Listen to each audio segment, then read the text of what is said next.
Johor பாருவில் hailing ஓட்டுநர் மற்றும் பெண் பயணியை உட்படுத்தி அண்மையில் கடத்தல் சம்பவம் எதுவும் நடைபெறவில்லை.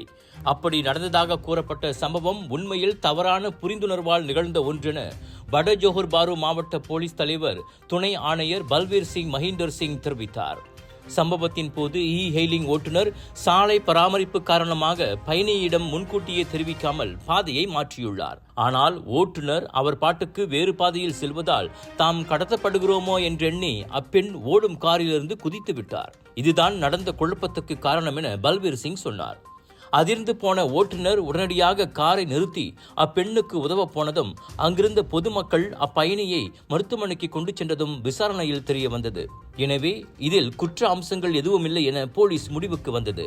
இந்நிலையில் ஹெயிலிங் ஓட்டுநர்கள் பயணத்தின் போது பாதைகளை மாற்ற வேண்டிய தேவை ஏற்பட்டால் காரில் இருக்கும் பயணிகளிடம் அது குறித்து தெளிவாக தெரிவித்து விடுவது நல்லது. அதே சமயம் பொதுமக்களும் இது போன்ற சூழ்நிலைகளில் வரப்போகும் ஆபத்தை அறியாமல் கண்மூடித்தனமாக செயல்படக்கூடாது என பல்வீர் அறிவுறுத்தினார்.